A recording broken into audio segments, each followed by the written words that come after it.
Welcome to Globalpose News. Supporters of jailed former Pakistan Prime Minister Imran Khan have been pushed back by security forces after reaching the heart of the heavily barricaded capital earlier on Tuesday. The convoy of opposition protesters has been marching towards Islamabad's D Chowk, or Democracy Square, since the weekend, demanding Khan's release, among other things. At least 6 people were killed, 4 paramilitary soldiers, and 2 protesters, as the march moved through the city, clashing with security forces at points. A number of protesters did make it as far as D Chowk, however, and were seen scrambling over shipping containers placed to block their way. But hours after protesters reached the square, security forces successfully cleared the area. As darkness fell, the lights were switched off, only a few police officers and paramilitary soldiers left behind.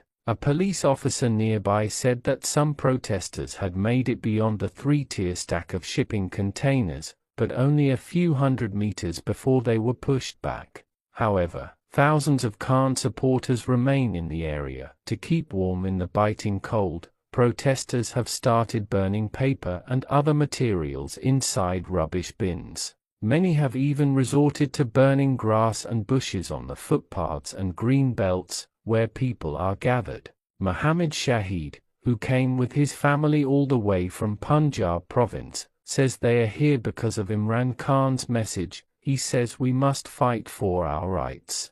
He adds, "We're here to stand up for our fundamental rights. Imran Khan has been illegally arrested, and we will fight to make our voices heard." Khan, who has been in prison for more than a year on charges he says are politically motivated, has urged his supporters not to give up, encouraging people to continue towards D Chowk. "My message to my team is to fight till the end. We will not back down," the former Prime Minister said on X. Even from behind bars, the former cricket star has proved a powerful player in Pakistan politics. During elections in February, his Pakistan Tehreek-e-Insaf (PTI) party, which had been banned from standing and was forced to run candidates as independents, emerged as the single largest bloc.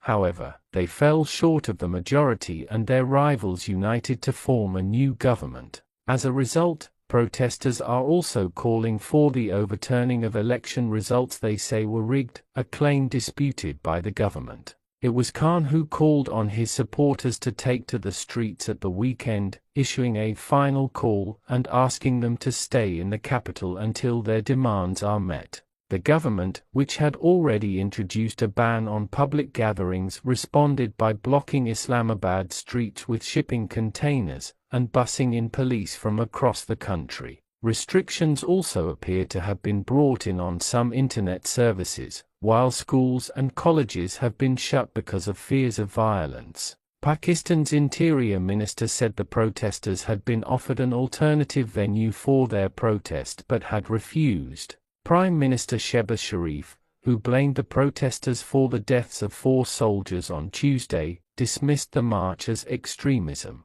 "These disruptive elements do not seek revolution but bloodshed," he said in a statement. Zulfikar Bukhari, spokesman for Khan's Pakistan Tehreek-e-Insaf (PTI) party, told news agency Reuters at least 2 protesters had been killed, 1 shot, and 1 run over by a vehicle. At least 50 people have been injured. For more updates, news, views from around the globe, follow us on all our social media platforms at Globalpose.